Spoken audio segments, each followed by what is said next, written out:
galera, beleza? Como é que vocês estão? Meus amigos, pra quem tava achando que as coisas já estavam pegando fogo, saiba que Trump volta a falar de Bolsonaro, da caça às bruxas e não para por aí. Nas últimas 24 horas tivemos outros 2 comentários, onde pelo menos um deles acho que pode ser tratado como comentário oficial, porque vem do Departamento de Estado, e um questionamento feito pelo UOL. E ainda teve o advogado aí do Trump Media Group, do Rumble, que concedeu entrevista. A gente vai ter que comentar sobre tudo isso e muito mais, né?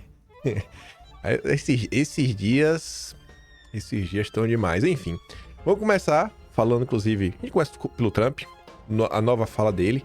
A Folha de São Paulo também falou com um dos auxiliares sêniors aí da Casa Branca. Não vou nem considerar que esse é um posicionamento oficial, por mais que venha na mesma linha. Aí tem esse posicionamento oficial do Departamento de Estado. Tem algumas confusões aí também do Brasil, igual o Judiciário, decisões, até uma decisão aí contra o Alan dos Santos, o Lacombe, o Max. Enfim, aí tem esse caso aí do processo lá do Trump Media Group. O Eduardo comenta algumas coisas ontem também, quero falar sobre isso. Enfim, essa primeira parte, muita coisa pra gente comentar. Teve pesquisa também, Atlas Intel, Bolsonaro derrotando Lula. Não tem pra onde correr, né? É o mito lá de novo, 26. Aí, segunda parte. Após falar aí dessas confusões todas, vamos vir para as confusões brasileiras. Hoje vai dar pra gente comentar aí, né? Uma confusãozinha envolvendo Lula, o PT, a Janja, um evento do barulho, revelado aí pelo Metrópolis, que já deu o que falar ao longo do dia de ontem. Até o momento não viajei ir pra cima do jornalista, então acho que tá de boa. Tá de boa pra gente comentar sobre isso hoje. Na verdade, não deu tempo de comentar ontem, né? E aí tem outras crises acontecendo na bolha da esquerda e algumas coisinhas que estão acontecendo e eu acho que vale a pena prestar atenção, mas eu não sei até onde vai dar pra ir. Então, vamos começar, que quem sabe aí dá tempo de comentar sobre tudo. E vejam só. Meia-noite, hoje já, né? 0000. Trump volta a defender Bolsonaro nas redes pelo segundo dia seguido. Se voltar a falar hoje, Bolsonaro já pode ligar lá pro Fantástico pra pedir música, né? Caça às bruxas. O presidente americano amplia ofensiva contra instituições do Brasil ao repetir desagravo ao ex-dirigente de quem é aliado, né? Ofensiva contra as instituições. A imprensa é demais. Mas tá ali. Trump publicou pelo segundo dia seguido na rede social Truth Social uma mensagem de desagravo a Bolsonaro. No fim da noite de terça, Trump voltou a acusar a justiça brasileira de promover uma caça ao seu aliado. A mensagem é essa. Ele compartilhou o texto anterior. Ele compartilha o texto anterior com a frase: deixem o grande ex-presidente do Brasil em paz, né? Ou sozinho. Caça às bruxas. Tá aí, né? Pra quem achava que o Trump não se importava com o Bolsonaro, parece que não é bem assim, né? Parece que não é bem assim. Eduardo ali traz o print. Quase meia-noite no Brasil e Trump volta a postar denunciando a lawfare contra Bolsonaro. Como eu falei, não é o único posicionamento. A Mariana Sanchez, ela conseguiu aí um pronunciamento exclusivo. Ela questionou aí o governo americano e obteve uma resposta do Departamento de Estado. Tá ali, ó. Perseguição política a Bolsonaro é uma vergonha. Diz governo dos Estados Unidos. É um pronunciamento oficial sobre o Brasil. O Departamento de Estado dos Estados Unidos afirmou hoje que, aspas, a perseguição política a Jair Bolsonaro, seus familiares e apoiadores é uma vergonha e está muito aquém da dignidade das tradições democráticas do Brasil. A declaração foi dada por escrito em resposta a um questionamento do UOL sobre a postagem do Trump, em que acusava as instituições brasileiras de um caça às bruxas político contra Bolsonaro e exortou a justiça brasileira deixem-no em paz.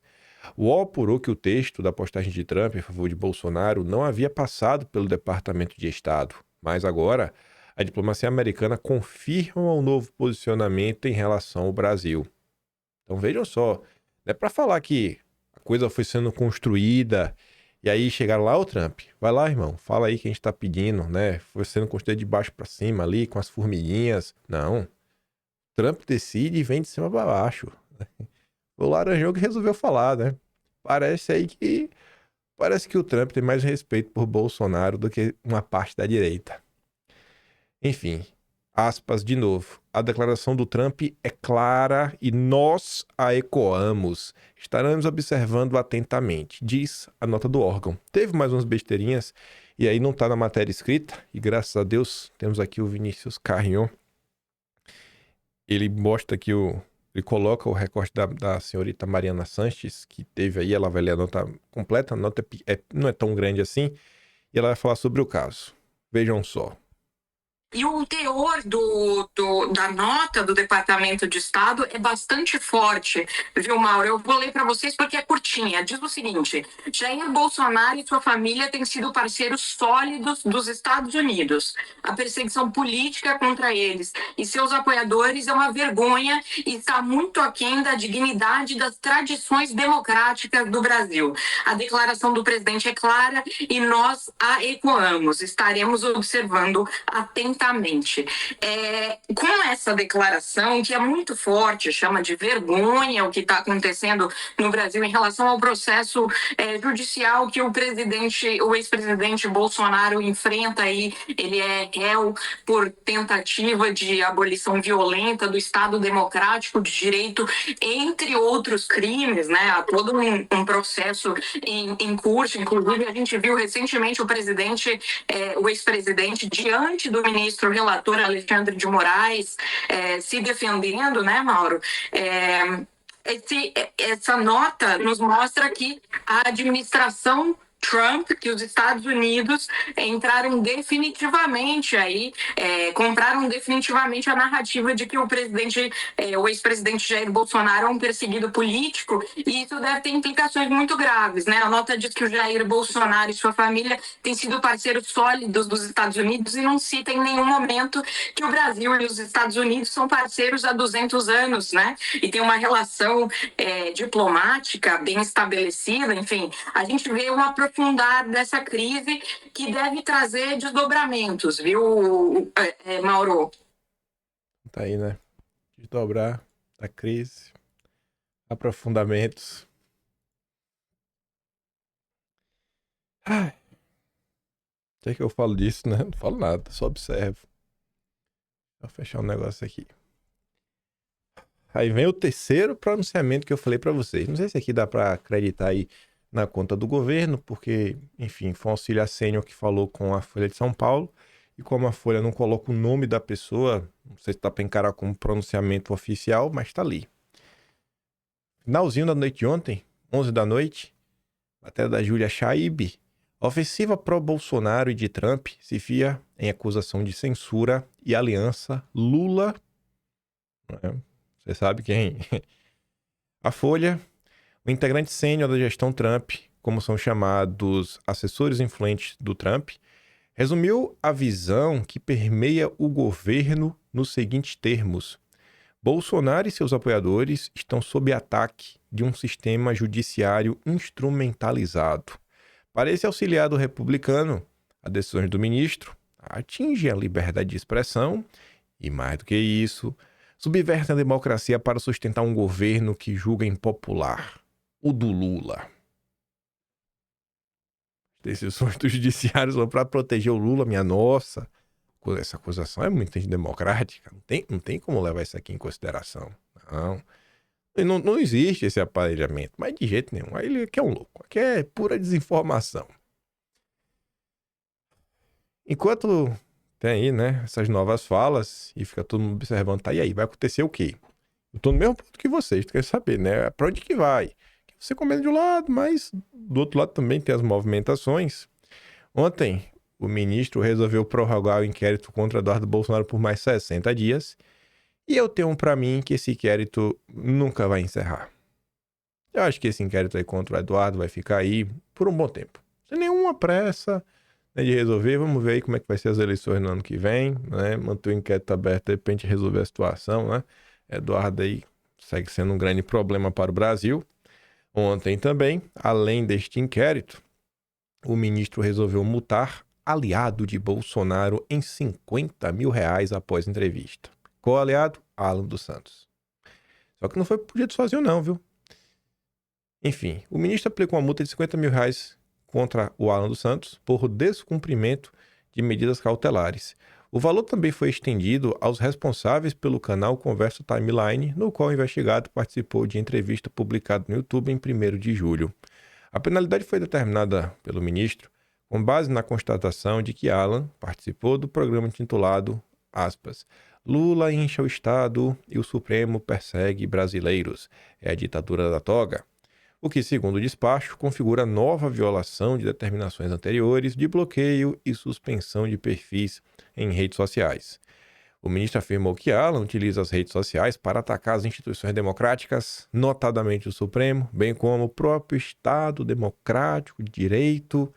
Segundo o relator, a conta pode ser enquadrada nos crimes previstos nos artigos 286 e 359-L do Código Penal. Ah, meu Deus do céu. Esse é o típico caso que, na boa, eu fico me perguntando como é que alguém de esquerda consegue bater palma pra isso. Aí numa live. O cara tá nos Estados Unidos.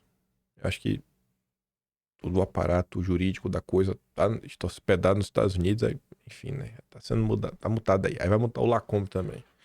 O Orcrim, a organização criminosa. O Lacombe agora também é um criminoso. Max Eden. Enfim, né? Voltando pro lado aí do Trump. Agora no âmbito da questão judicial, a Justiça dos Estados Unidos voltou a intimar o ministro em processo movido, né, pelo Trump, que é a questão lá do Rumble e do Truth Social, né, Trump Media Group. A Justiça do Estado da Flórida, nos Estados Unidos, voltou a intimar nesta segunda, né, o ministro, em uma ação movida pelas empresas Trump Media, que pertencem ao Trump, e pela plataforma de vídeos Rumble.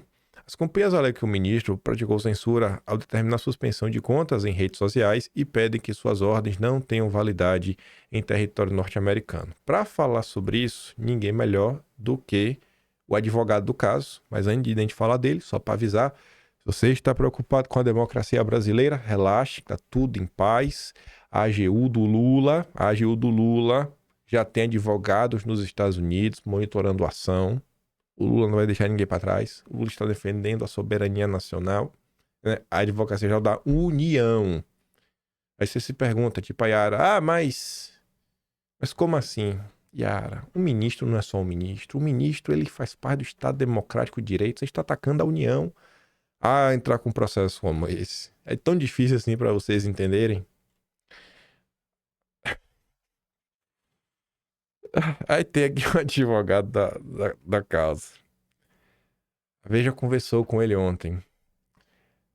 Como Matsuki bem escreveu, apenas 4 países atuam com as mesmas medidas que a Corte Brasileira, né, em relação às empresas estrangeiras que tenham conteúdos mostrados no Brasil. O silêncio, no final, é aquela típica situação em que você sabe a resposta, mas não tem coragem de falar. E acho que quem sabe a resposta é o Robson Bonin, né, da Veja. Vejamos. Doutor, bom dia. O principal argumento dos ministros do Supremo para justificar as decisões que são tomadas em relação às redes sociais é de que as redes sociais, embora não reconheçam fronteiras, elas por operarem, né, por estarem disponíveis no Brasil, elas têm que ter sede aqui e seguir as leis brasileiras. Então, que as decisões do Supremo, elas não avançam em relação a outros países, mas sim tentam fazer cumprir a lei brasileira com as redes sociais operando aqui no Brasil. Como é que o senhor rebate esse tipo de argumento dos ministros do Supremo? Obrigado por levantar esse ponto, porque é um ponto realmente extraordinário. Que países do mundo, além do Brasil, vamos ser bem claros sobre o que estamos falando, né? Estamos falando que você quer exercer a jurisdição brasileira sobre qualquer empresa do planeta Terra que tenha conteúdo que aparece no Brasil, certo? Sabe quais países hoje no mundo têm uma jurisdição ou uma jurisprudência dessas? Qual? Só 3, que eu saiba. 3 ou 4? Desculpa, 4. 4 países no mundo têm essa jurisprudência que eu saiba. Porque a gente verificou isso. Os países são Rússia, China, Irã, né? E Coreia do Norte. Nenhuma democracia liberal tem esse esquema de exercer a jurisprudência delas para censurar sobre qualquer empresa do mundo que não tenha laços comerciais nem contato com a jurisdição, além de ser acessível ou visível. Nem a União Europeia, que é extremadamente agressiva com questões digitais, tem isso. Okay? A União Europeia só tem isso para a questão de dados, privacidade de dados, e ponto final. Nenhum outro país, além dos que eu mencionei, com certeza nenhuma democracia liberal tem isso para censura. Então, o que quer dizer isso sobre o Brasil? O que é que isso quer dizer sobre o Brasil, hein? É o Robson Muniz assim, ó. Sim, mas fala o que sobre o Brasil? Todo mundo sabe a resposta. Mas cadê a valentia, né? Cadê a valentia da turminha aí pra falar sobre o Brasil, né? O estado que o país se encontra. Chegamos aonde chegamos por conta da imprensa, que ajudou a instaurar o estado atual das coisas. Nem lembrar disso também, né? Eduardo ontem participou de uns bate-papos, que foi no próprio canal dele. E é isso que diz, né? Para Eduardo, o trecho mais importante da declaração do Trump não é a frase "deixem o Bolsonaro em paz". Impossível não constatar a diferença de postura e atitude. O que é que ela quer falar com isso, né? Eu vou dar play no áudio. Mas, enquanto tem muita gente aí que minimiza o trabalho do Eduardo, o Eduardo que podia estar puxando, inclusive, a sardinha pro pai dele, pra ele, Eduardo resolveu usar esse momento para dar destaque, eu acho que é algo que, não sei, né? Tá falando muito mais sobre o povo brasileiro como um todo do que um personalismo na figura dele, na figura do pai dele e de qualquer outra pessoa, né? Qualquer outro político. Mostrando que Eduardo vem se mostrando uma pessoa mais nobre do que algumas pessoas badaladas da direita brasileira, que às vezes até tentam, né, desmerecer, abafar o trabalho dele. Enfim, acho que esse recorte aqui acho que Eduardo tá de parabéns. Tá de parabéns, tá amadurecendo bastante aí, né? Inclusive no lidar com a população. Escute só o que o Eduardo disse. Vocês aí, a sua voz, o seu tweet é muito importante. É você que está fazendo esse sistema cair. Se não fosse por você, se eles não achassem que isso daí fosse importante, eles não estariam tentando te censurar, não é mesmo? Então, obrigado aí por compartilhar, curtir, comentar e agradecer também a todos vocês que entendem, né, a importância desse trabalho feito aqui de fora. Eu acho que está todo mundo muito ciente já de que dentro do Brasil não existem mais armas para a gente lutar contra essa ditadura. Eu respeito as pessoas que dizem isso, os políticos que falam que nós temos que combater internamente os nossos inimigos, mas eu não preciso seguir o que eles falam, porque isso para mim é uma estratégia furada e que se mostrou totalmente ineficiente até o dia de hoje. Os políticos, né, que dizem isso. Tem pelo menos aí 2 políticos, né, que falam isso. Um deles, inclusive, fez questão de falar isso nos Estados Unidos, né, quando concedeu uma entrevista. Não tem muito tempo, não me indiou. O Mindiou tá demais. Eduardo dá um tapinha assim com luva de pelica, né? Mas recado dado. Valeu aí, Eduardo. Gostei desse comentário. Está em outro momento histórico. A gente não está mais no impeachment da Dilma de 2016. A gente está tentando vencer a lawfare, né, esse ativismo judicial que é liderado pelo Alexandre de Moraes. E como diria Rui Barbosa, a pior ditadura é a do poder judiciário, porque dela não há a quem recorrer. Mas vamos lá. Eu trago aqui para vocês, primeiro, o post do Trump. Já vou adiantando, tá? O principal está no final, e não é a frase do "deixem o Bolsonaro em paz". Então vamos aqui agora para o último parágrafo, está chegando aquele momento que eu queria falar com vocês. O grande povo do Brasil, repare só, mais uma vez ele cita a palavra povo brasileiro. Ele falou lá no começo, agora ele repete no final, no fechamento do texto dele.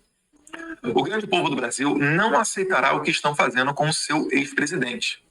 Estarei observando a caça às bruxas em caça alta. Ele não está falando apenas de Jair Bolsonaro. A palavra está no plural. Caça às bruxas. Percebeu? Contra Jair Bolsonaro, a sua família e milhares dos seus apoiadores bem de perto. E aqui vem o que eu queria ressaltar. Milhares de seus apoiadores. O Trump, ele tem a exata noção do que está acontecendo porque ele sofreu isso na pele. O mote dele lá nos Estados Unidos foi justamente esse, né? Falando, olha, os poderosos querem você. Eu só estou no meio do caminho. Então, o Trump ele representa a resistência popular. Ele é aquela pessoa que toma a frente do problema para não permitir que pessoas comuns, igual a vocês, que por vezes pensam, né? Ai, ninguém liga para mim, ai, ninguém se importa comigo. O Trump se importa, o Bolsonaro se importa, nós nos importamos. Essa foi a parte mais importante que eu estou falando, é contra os apoiadores da perseguição, não é contra o Bolsonaro. O Bolsonaro só representa os apoiadores. Eu assino embaixo. Isso aí, Eduardo. Um pouco de valorização aí, a tia do Zap, ao povão aí, eu acho que nunca é demais. E eu acho que realmente faz sentido, né, gente? Que no final do dia, se a política não for pra lidar com o povão, é pra lidar com quem? Se não é pra melhorar a vida do povo, é pra fazer o quê? Só pra ficar aí igual a novela, reclamando de um lado, reclamando do outro? Não. A gente tem que chegar em algum lugar. Tem isso aqui também. Acho que nem precisa dar play, né? É só a menina aqui comentando. Eu mando lá no Telegram, vocês dão uma escutada. Outro recorte fala o seguinte, né? Uma das primeiras repercussões foi que a declaração de Trump é uma vitória de Eduardo Bolsonaro. E desde que esse caso começa, não sei se vocês vão lembrar, se não, pega lá o Atlas, dá uma lida. Houve uma atuação ativa do PT e de setores da esquerda para tentar desmerecer Eduardo, para tentar falar que Eduardo não está fazendo nada, todas as ações não dá nenhum tipo de crédito. E aí quando você vê que do outro lado, né, do lado das pessoas que deveriam estar apoiando o Eduardo, esse tipo de comportamento também acontece, você fica assim, né? O que está acontecendo, né, com esse país? Ontem saiu uma pesquisa, Atlas Intel, segundo o instituto mais petista do país, lá do André Roman, e Bolsonaro vence o Lula. Quem poderia imaginar? É o único candidato que vence Lula, é Bolsonaro. Único. O único candidato que vence Lula. Tá ali, ó. Bolsonaro ficaria à frente de Lula se a eleição fosse hoje.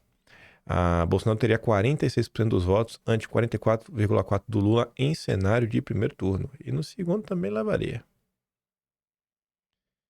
E a Tsuki fala assim, né? Oi, Daniela Lima. Por quê? Porque circulou um vídeo da Daniela anteontem. Ela comenta aí sobre a postagem do Trump. E aí o Trump fala, Bolsonaro tá liderando tudo mais. Eu falo assim, não é mentira que Bolsonaro está vencendo. Sendo que todas as pesquisas vêm mostrando que Bolsonaro vence o Lula. Eu me pergunto qual é a pesquisa que o Lula ainda vence, né? Ou ainda parece bem colocado. Porque o caldo pro Lula tá entornando, hein? Tá bom não. Não tá bom não. Voltando lá para os Estados Unidos, pra gente falar, pegando esse gancho também de eleição, teve uma coisa que chamou minha atenção, acho que pode parecer bobagem, mas eu acho que não é tanta bobagem assim, até porque nos Estados Unidos isso acho que tá muito mais difundido e faz muito mais sentido na cabeça deles. O perfil oficial lá do canal do Bannon fez esse tweet, junto com o Paulo Figueiredo, com a seguinte legenda, né? O presidente Trump vê seu aliado próximo no Trump dos trópicos, com Bolsonaro e o movimento nacionalista populista do Brasil. Nos Estados Unidos, se você perguntar para uma parte das pessoas, eles vão falar o quê? Não, o Trump é um nacionalista econômico, né? É um cara aí que tem realmente um olhar focado. E eu acho que esse movimento, ele vem crescendo ao redor do mundo todo e você vê que no Brasil também vem ganhando corpo, vem ganhando tração. Eu acho que no Brasil, setores, principalmente mais à direita, deveriam estar observando, né, o que aconteceu na Europa, o que aconteceu nos Estados Unidos, como vem sendo o processo de crescimento do Chega em Portugal, né, o tipo de posicionamento que eles vêm tendo, a agenda, como foi também o processo de crescimento da AfD na Alemanha. Você pode ter mil uma crítica, mas olhar, entender o processo em si, o que é que eles estão falando, como eles estão colocando os assuntos, como eles estão colocando a questão do país no meio da discussão, e aí já começar a tratar do movimento brasileiro falando nessa mesma linha, né? Você vê que realmente, eu acho que a gente está migrando para essa direção. E aí cada vez mais começar a discutir mais a fundo temas ligados à soberania nacional, o papel do Brasil, né? A importância de realmente a gente começar a botar a bola no chão, ter um projeto de país para tirar a nação do buraco que se encontra. E eu achei bem interessante a forma como estavam se referindo às coisas por aqui. Aí nesse contexto, olhando 2026, antes da gente começar a falar do Lula, o Carlos Alberto de Franco, que é um dos caras mais à direita que escreveu no Estadão, é um senhor já deve ter mais de 60 anos, talvez mais de 70, escreve com certa regularidade. Ele escreveu esse texto: o Brasil clama por um estadista. Não, acho que ele está errado. Realmente, precisamos de um estadista, uma pessoa séria, não o Lula. E aí tem alguns pontos que eu acho que o Alberto de Franco viaja demais, outros eu acho que ele coloca, né, os pontos nos is de forma correta, mas tá ali, né? Vivemos tempos sombrios. O Brasil atravessa uma encruzilhada histórica. Há ruído, confusão, descrença. A sociedade se fragmenta entre indignações seletivas, paixões irracionais. Perdemos a noção de projeto, de futuro, de grandeza. Falta-nos direção. Isso acho que ele está certo. E acho que falta direção ainda dos dois lados. Saber que a gente não quer o Lula é só uma parte do problema. A outra parte é, beleza, tiramos o Lula, resolvemos o problema da lawfare, e agora? Como é que começa? Aí ainda falta uma direção. O país não carece de recursos naturais, nem de inteligência estratégica. Eu acho que falta inteligência estratégica. Carece sim de liderança com autoridade moral, consciência histórica e espírito público. Não, isso eu acho que tem. Eu acho que tem a liderança com autoridade moral. Consciência histórica, eu acho que talvez possa melhorar. Espírito público nem precisa falar. E aí o ponto que eu vejo é que a mesma pessoa que fala de consciência histórica, e quando coloca ali, estadista, né, sinônimo de político de ocasião, é a pessoa que não tem consciência histórica e não consegue entender que tem pessoas que não são políticos de ocasião, mas realmente agentes históricos que aparecem de caju em caju, tipo a figura de Bolsonaro, que é totalmente desprezada, né, porque não tem autoridade moral. O que falta de Franco? Será que faltam realmente essas características? Ou a imprensa brasileira, que por mais que esteja mais à direita, né, que tente escrever um texto minimamente justo, ainda carece de uma análise verdadeiramente imparcial? E realmente acompanhe o que se passa. Entenda como é que a gente realmente chegou até aqui. Cadê a consciência histórica de entender o momento atual e como chegamos neste buraco? Mas tudo bem, né? É preciso dizer com todas as letras, o Brasil está órfão de grandes lideranças. A política foi capturada por lógicas imediatistas, narcisismos ideológicos e interesses de ocasião. Em grande parte, sim. Em grande parte, a maior parte do Brasil, você pega o centrão, pega a esquerda, vai por aí. Não tem liderança. Tira o Lula na esquerda, quem mais lidera? Ninguém. O Estado virou palco de disputa personalistas. Os eleitores, muitas vezes, são transformados em meros espectadores de um teatro no qual o que menos importa é a construção do bem comum. Os eleitores também, né, vêm sofrendo muito na mão do Estado, em especial os eleitores da direita. O verdadeiro estadista conhece a alma de seu povo, respeita a sua cultura, valoriza a sua história. Eu acho que tem alguém assim na direita, né? Sim, a história. Porque quem desconhece o passado está condenado a errar no futuro. Bom, tipo o Estadão, que votou e apoiou no Lula, né? Que você trabalha. A ignorância histórica, travestida de modernidade, tem gerado aberrações institucionais e desprezo pelas tradições democráticas. Um país que renega sua própria trajetória perde a bússola da identidade nacional. É impressão minha, todo esse papo aí de história, identidade, direcionamento... Não era Eduardo Bolsonaro que estava falando sobre isso? Mostrando até um certo conhecimento histórico do Brasil. O que cada personagem, por um período... Não tudo, né? Óbvio que ele não vai falar isso num vídeo de 4 minutos... Mas quando o Eduardo vai, começa a trazer um panorama, passando pelo Império, República Velha, Vargas, Estado Novo, né, República Popular, os militares, até o momento atual, que ele está mostrando que nós tivemos problemas, também tivemos virtudes. Eu acho que o que ele está buscando, né, até já apareceu. Deveria ter visto aí o vídeo do Eduardo Bolsonaro, 1º de junho. Nosso estadista precisa ser um desenvolvimentista, mas... não um desenvolvimentista irresponsável movido por voluntarismo inconsequente. O Brasil precisa de um projeto moderno, sustentável, inclusivo. Isso significa investir em infraestrutura, ciência, tecnologia, educação de qualidade. Bom, concordo com tudo isso. Significa defender a indústria nacional. Eu concordo também, muito. E combater com firmeza as desigualdades sociais que vergonhosamente se perpetuam. Pois é. Tem que dar um chega pra lá, né, nos setores financistas, que nada produzem, só querem lucrar, né, em título da dívida. A reconstrução do Brasil exige grandeza, requer coragem para contrariar interesses poderosos. É impressão minha, ou ontem nós estávamos vendo um recorte de Eduardo na CNN, debatendo com Boulos, que Eduardo não mediu palavras para falar que Lula serve aos banqueiros.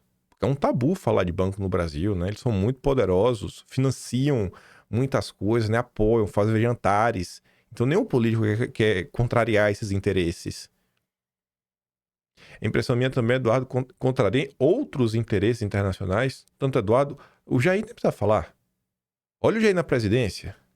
Quando ia na ONU, quando ia no G7, G20, BRICS, COP, sempre defendendo o interesse nacional. Sempre se colocando contra a agenda globalista. Então, eu acho, de franco, que você está apontando para a direita. Porque o que você está falando já existe. Talvez falte você conhecer a fundo.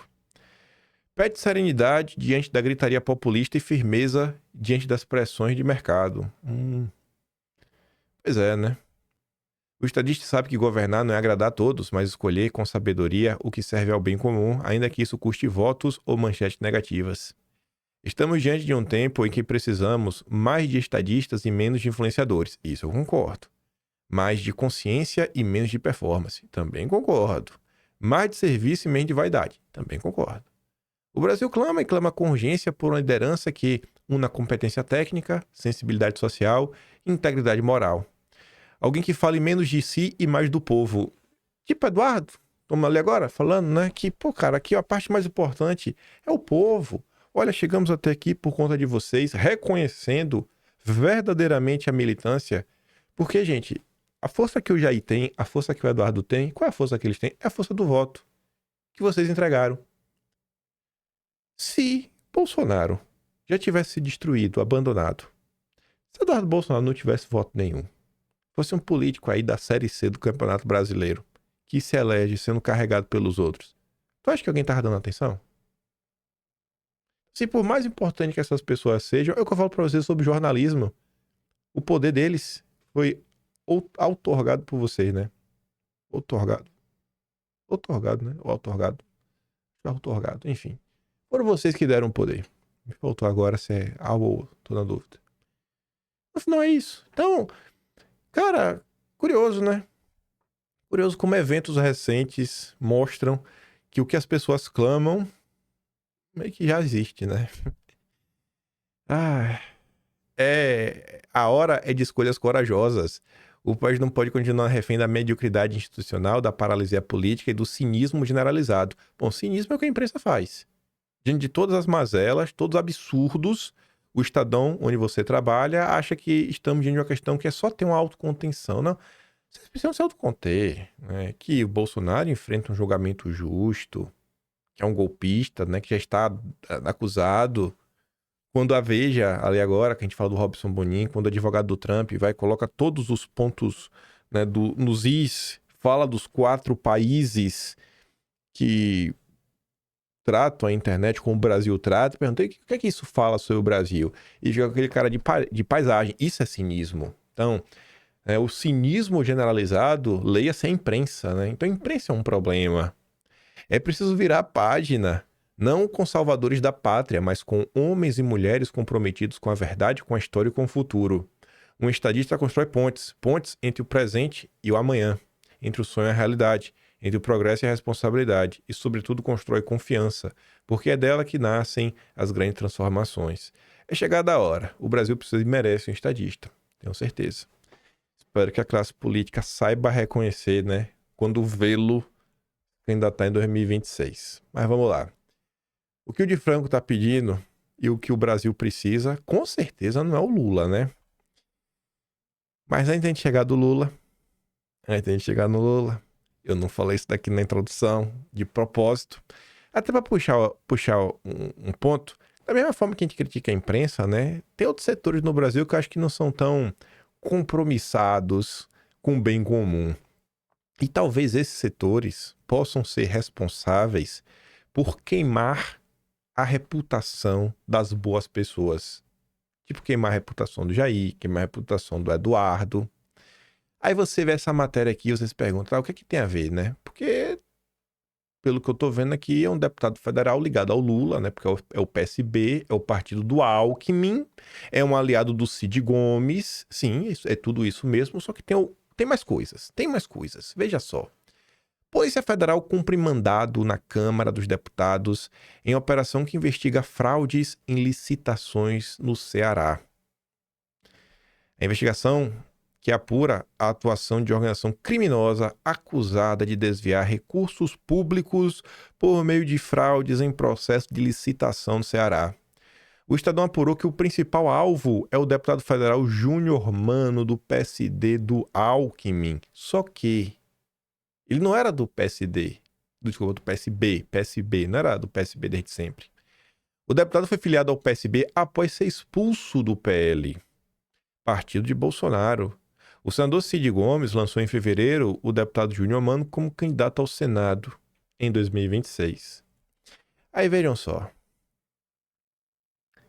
Júnior Mano foi expulso do PL por apoiar petista. Isso daqui foi durante a eleição. Isso aqui é um vídeo. Nem vou dar play. Mando o vídeo lá pra vocês darem uma olhada lá no Telegram. Durante a eleição, ele apoiou o cara que estava concorrendo contra André Fernandes e que acabou se elegendo prefeito de Fortaleza. O PL com um candidato, o André Fernandes, e ele apoiou outro. E ele só foi expulso após fazer isso. Mas será que ele não deveria ter sido expulso antes? Pois bem. Antes de falar ter sido expulso antes, aquele é o Júnior Mano, ao lado do grande Valdemar da Costa Neto. Quando ele saiu do partido, ele fez uma postagem em seu Instagram no dia 19 de outubro de 2024, que eu acho que envelheceu extremamente bem.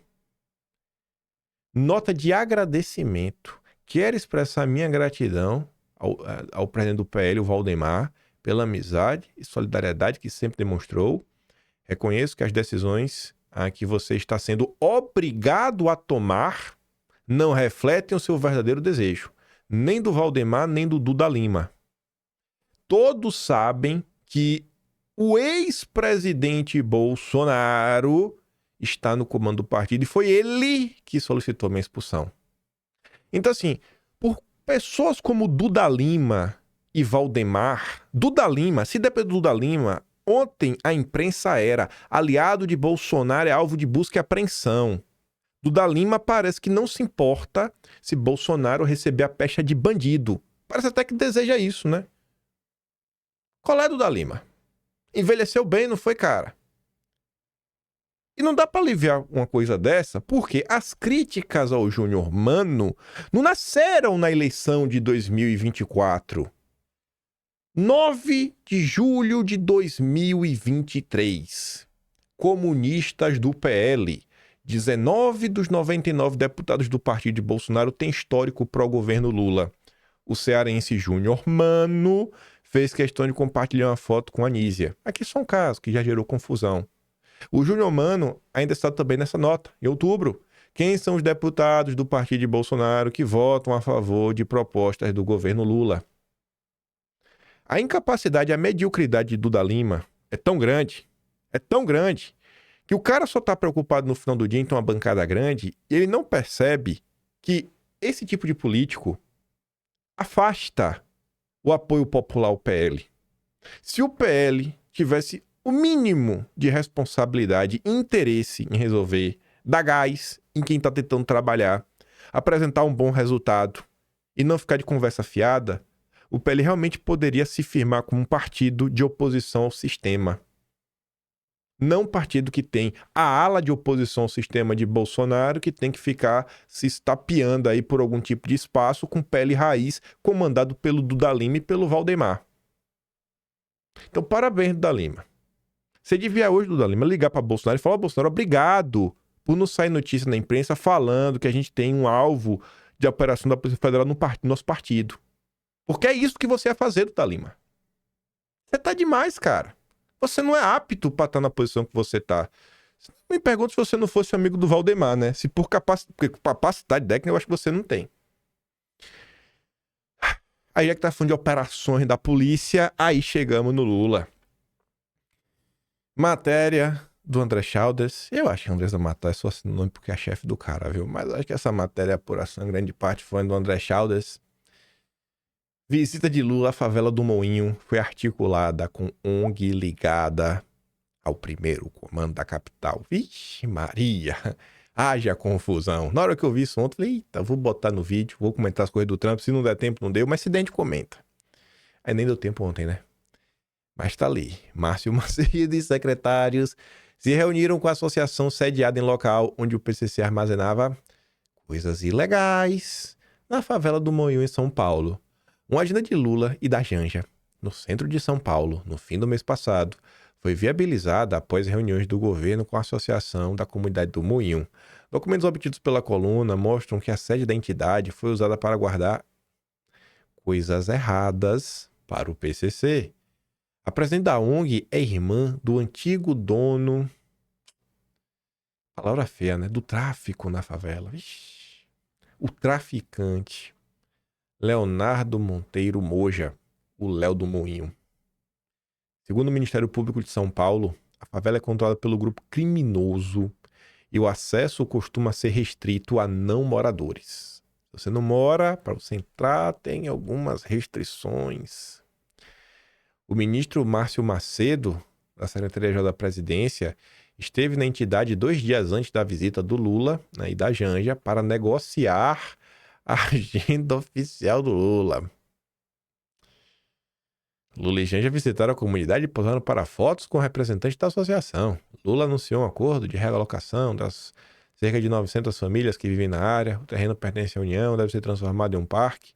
Procurado, o ministro afirmou que sua reunião com a associação teve como única pauta a apresentação da solução habitacional para as famílias da favela do Moinho e que o diálogo com lideranças comunitárias é parte fundamental da atuação de qualquer governo comprometido com políticas de inclusão social, habitação e valorização da cidadania.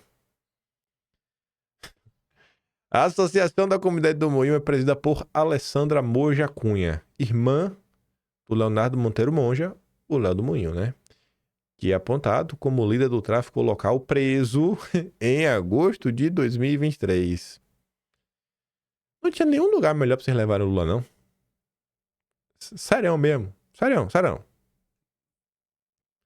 Alessandra, que preside essa associação, ela foi condenada por homicídio e cumpriu parte da pena em regime fechado. Não tinha nenhum lugar melhor para vocês irem com Lula para evitar esse tipo de desgaste. De acordo com a Receita Federal, a associação está registrada no número 20 da rua Doutor Elias Chaves, o mesmo endereço onde em agosto de 23 a Polícia Civil apreendeu drogas supostamente destinadas ao centro da capital. A operação chamada Salus et Dignitas resultou também na prisão de Léo do Moinho. O mesmo endereço também figura na agenda oficial de Márcio Macedo, divulgada pela própria Secretaria-Geral. Conforme a denúncia do Ministério Público de São Paulo, obtida pelo Metrópolis, o local armazenava 5 tijolos, enfim, né? Tijolos de obras de construção, tijolos brancos, igual farinha de trigo.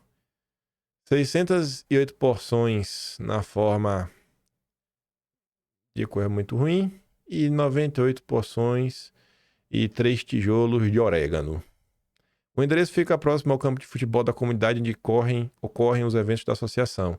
A presidente da entidade, Alessandra, tem 40 anos e é irmã de Jefferson e Leonardo. Outros membros da família também foram denunciados por vínculos com o PCC.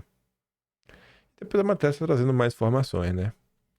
Aqui é um trecho disponibilizado, trecho da denúncia contra Léo do Moinho e outros integrantes da família Moja, tá ali, ó.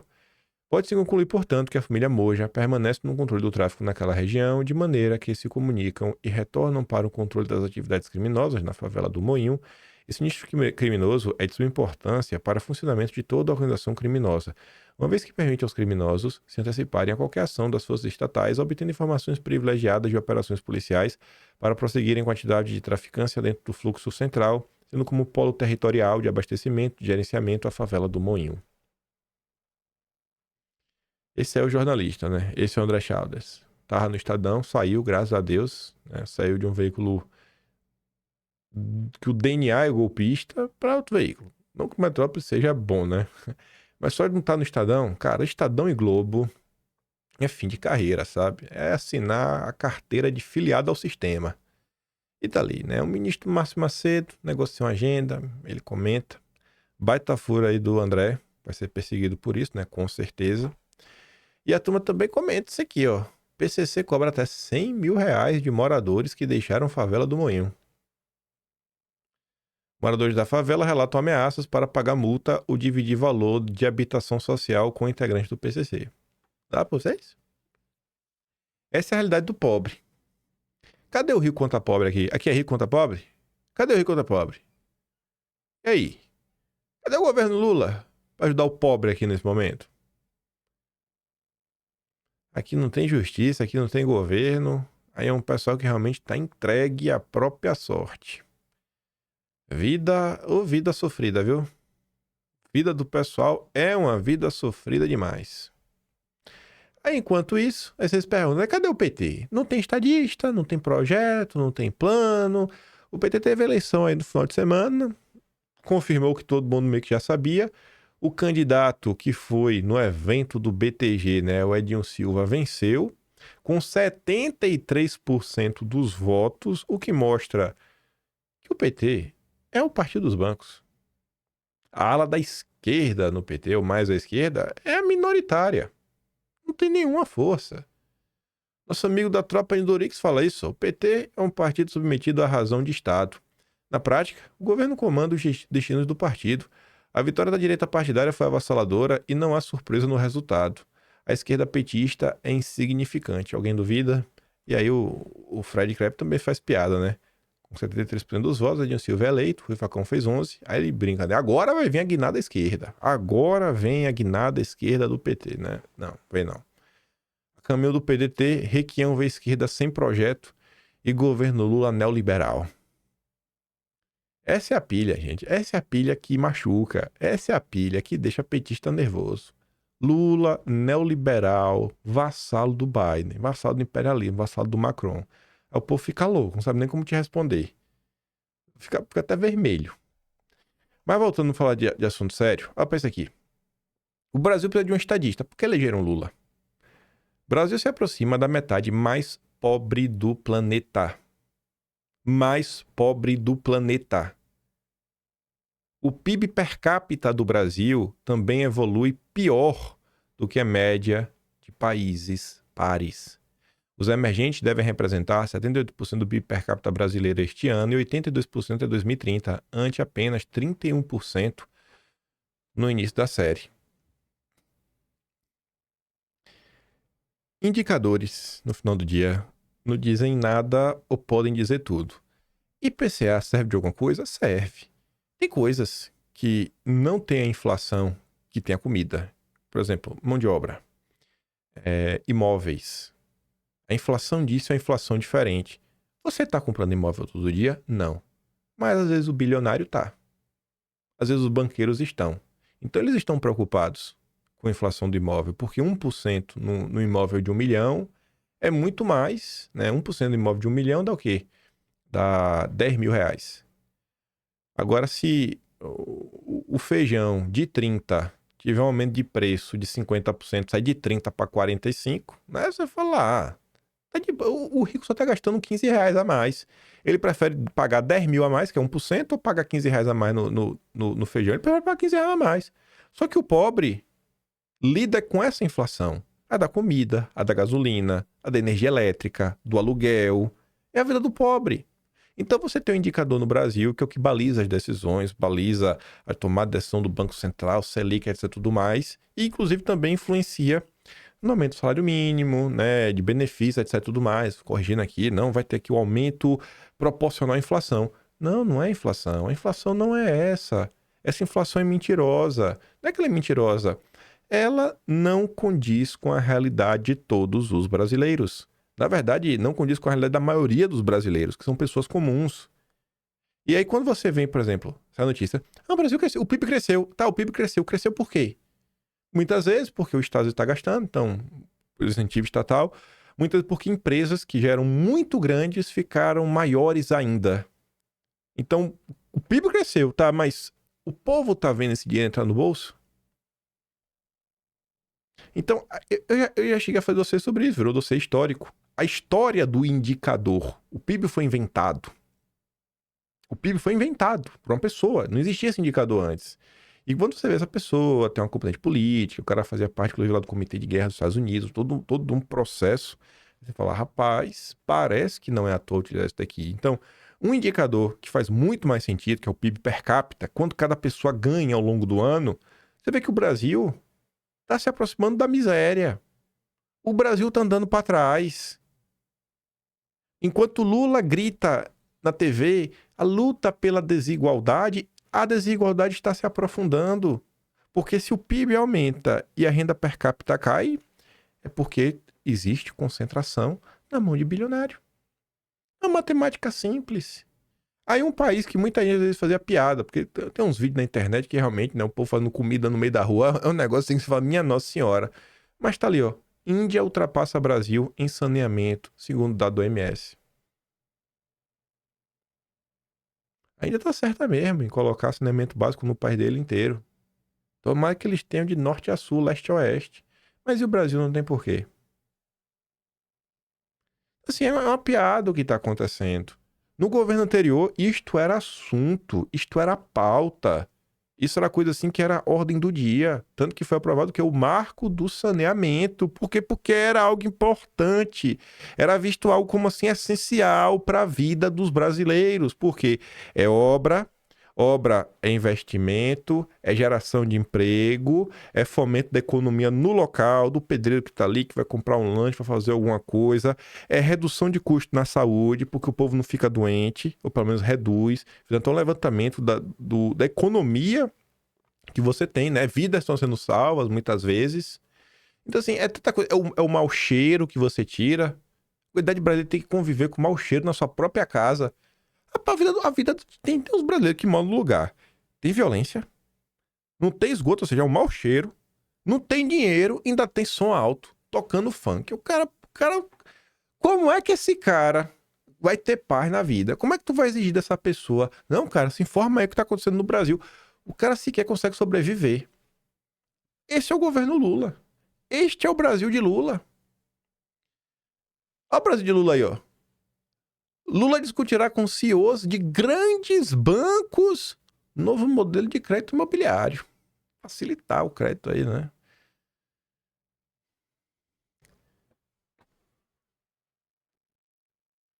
Toda vez que vai se discutir assim, uns assuntos no Brasil, na maior parte do tempo, né? Você não conversa, você não chama ninguém, a não ser que seja um grupo que tenha um lobby muito forte. Mas toda vez que você vai fazer alguma modificação no sistema financeiro, aí vem Febraban, aí vem os bancos, nunca muda nada no sistema financeiro brasileiro sem o aval dos bancos. Mas todos os outros setores podem vir a descer na canetada que ninguém fala nada, a não ser setores que têm um lobby muito forte. Esse é o governo Lula. Esse é, assim, é impossível não conseguir entender a diferença de uma coisa para outra. Aí parte para a direita, vamos voltar para a direita. Mostrar o contraponto. Está na direção totalmente oposta. Enquanto Lula é amiguinho dos banqueiros, Felipe Barros convocou o presidente da CVM para lá em Brasília prestar alguns esclarecimentos. Inclusive aí, pela história do irmão dele. O irmão dele aí que é do BTG. Cara, tem umas explicações que eu fico assim, viu? Eu queria ter essa desenvoltura para dar respostas como essa, porque... Não, velho, não dá, mano. O cara mandou basicamente... Não, mas meu irmão não é um super funcionário do BTG. Ele é sócio, assim, tem umas ações, mas não, é bobagem. Aí eu falei assim, como é que é, irmão? Só porque o teu irmão não é um mega super diretor, só porque ele não é o CEO, tá tudo bem? Só porque ele não é o CEO, tá tudo bem? Tu quer me falar o que teu irmão é o caixa? É o boca do caixa? Que fica ali, que não tem nenhum contato com a área mais política do banco? Esse cara da CVM é lícito. Mas esse aqui não é da CVM, não. Esse aqui foi o cara que fez uma pergunta. Deputado Márcio Marinho, republicano lá da Bahia. Escute só pra você ver a resposta. Impagável. Aqui nessa comissão e nessa audiência pública, cumprimentar o senhor João Pedro Barroso do Nascimento, presidente da Comissão de Valores Imobiliários, dizer, eu parabenizar a Vossa Senhoria de estar aqui nessa audiência pública para tratarmos de um assunto muito importante para a sociedade brasileira. Eu estive aqui ouvindo atentamente os questionamentos do nobre parlamentar que me antecedeu e eu gostaria de também aproveitar o momento oportuno de fazer a pergunta à Vossa Senhoria. E eu escrevi aqui para não me perder e também ser proativo na minha pergunta e também que Vossa Senhoria seja proativo também na resposta a esse parlamentar. Você testemunha publicamente que seu irmão nunca esteve relacionado ao processo da CVM, mas pode detalhar se houve alguma comunicação prévia ou influência informal, seja de conteúdo ou estratégia, em deliberações envolvendo o BTG? Essa seria a primeira pergunta. seria, a CVM afirma que, mesmo sem seu voto, as decisões seriam as mesmas, mas não é óbvio que seu envolvimento contaminou, mas é óbvio que o seu envolvimento contaminou a isenção do colegiado. Como o senhor justifica essa falha grave de percepção ética? E a terceira e a última. Se as estruturas de governança da CVM fossem realmente rígidas, como se explica o fato de seu irmão estar no BTG justamente enquanto o senhor votasse nessas mesmas questões? Isso não caracteriza conflito de interesse? Eu estou fazendo essa pergunta, até porque se outra pessoa estivesse à frente da CVM, estaria fazendo. Mas como Vossa Senhoria está à frente e é o representante direto, gostaria que Vossa Senhoria me respondesse a respeito desses 3 questionamentos que eu lhe fiz. Antes de passar a palavra ao João, eu quero agradecer a presença do Pablo Cesário, presidente executivo da ABASTA, Associação Brasileira das Companhias Abertas. João. Senhor deputado Márcio Marim, agradeço a oportunidade de poder prestar um esclarecimento nesse tema. É interessante dizer que a CVM tem regras próprias para o tema do impedimento legal e da suspeição. Elas são estabelecidas na Lei 9784 de 1999 e na Resolução CVM 45 do... A CVM tem regras próprias, viu? A regra é deles. Eles que fizeram a regra. Pronto, tem regra própria. A regra da CVM. É uma regra sensacional. De 2021. Nessas regras, é estabelecidas hipóteses de impedimento e de suspeição a partir das circunstâncias de cada caso concreto. Essa suposta situação de conflito, ela decorreria da minha relação com meu irmão que trabalha no Banco BTG Pactual. Mas meu irmão não é nem nunca foi diretor do banco. Ele nunca ocupou nenhum assento estatutário ou de conselheiro da instituição. Ele, na realidade, é um empregado do banco que, assim como vários outros, está integrado no modelo de partnership, e aí acaba tendo uma participação ainda que muito pequena da instituição, porque trabalha lá há bastante tempo. A CVM, ela adota regras bastante cuidadosas em relação à sua governança, decisões são colegiadas, seguem pareceres técnicos, a gente observa as regras de conflito, tem tudo aqui bastante pautado. E aí aqui são citados 3 Pareceres técnicos. É tudo técnico, gente. É tudo técnico. Fala, não, meu irmão tá ali, trabalha lá há muito tempo. Ele tem uma parceriazinha, né? Umas ações, mas não é demais, não, tá de boa. Tá de boa. Tá safe. Imagine se fosse o Gabriel Galípolo sentado aí, né? Na CVM. E o Galípolo tivesse um irmão, e o irmão do Galípolo tivesse na mesma situação no Itaú. Eu acho que ia ter um pouco mais de gritaria, né? Mas enfim, os liberais da Faria Lima, os liberais de direita, não sei porque eles gostam da galera da CVM, né? Gostam da galera do CAD também. É uma coisa, né? E curiosamente também os liberais são muito simpáticos ao Ciro Nogueira. É um negócio assim que eu não consigo entender, eu sou meio burro pra isso. Casos em que eu votei, 3 casos em que eu não estava impedido. O primeiro caso deles não fazia referência nem ao Banco BTG Pactual, fazia referência à empresa de administração fiduciária. Em nenhum deles, o meu irmão tinha qualquer envolvimento. Importante dizer que em um deles eu votei contra o banco e nos outros 2 eu acompanhei a técnica, em todos eles. O efeito, o resultado final teria sido o mesmo, com ou sem a minha participação. Acompanhar a técnica. E é interessante dizer que eu podia estar aqui sentado prestando esse mesmo esclarecimento, justificando por que eu não votei nesse caso, e eventualmente o fato de eu não ter votado ter tido um resultado X ou Y, porque a minha omissão teria gerado uma consequência tal. É importante a gente levar em consideração que esse tipo de análise ela é feita de maneira casuística, com muito cuidado. Isso aqui foi feito não apenas por mim, como pela Secretaria Executiva da Autarquia, pelo comitê, que olha, pelo nosso chefe de gabinete, etc. Então, assim, não há absolutamente nada aqui que, enfim, demande assim, uma situação de impedimento e de suspeição, e espero ter conseguido esclarecer isso aqui. Obrigado, senhor João Pedro, pelas respostas. Eu agradeço a oportunidade. Deputado Fausto Pinato, com a palavra. Aí vem o Felipe Barros. E aqui acho que você vai ver agora bem a diferença do Lula, o amiguinho dos bancos, pro Felipe Barros. O Felipe Barros deu um bonito enquadro. É um problema que nós temos que debater aqui no Congresso, que é as agências reguladoras como um todo, que subvertem o poder legislativo, começam a baixar resoluções em detrimento da Câmara dos Deputados e do Senado Federal. João, conheci você agora, nada contra. Mas veja, os representantes eleitos da população somos nós, não são os técnicos da CVM. Isso. Os técnicos da CVM fazem os seus estudos, baixam as suas resoluções, que viram resoluções, ou fazem os seus estudos, que depois viram resoluções. Nós não sabemos nem quem vocês são. Pois é. Que vocês não foram eleitos por absolutamente ninguém. Pois é. Nós fomos. De 4 em 4 anos, todos nós temos que se submeter ao crivo do povo. E a Constituição brasileira diz que a política se faz através de seus representantes eleitos, e não através dos técnicos da CVM. E eu falo da CVM porque nós estamos em audiência da CVM, mas isso serve para todas as agências reguladoras que incansavelmente subvertem o poder legislativo. Então, essas duas perguntas iniciais, né? A questão do Irã, você tem um dado oficial, eu tenho outro. O Irã negocia 1,7 trilhões de dólares ano, a B3 0,9 trilhões, o que, inclusive, diante disso, foi com base nisso que eu fiz as minhas críticas, e tenho feito as minhas críticas ao longo das últimas semanas, de que me parece que a CVM virou um clubinho de proteção a alguns poucos.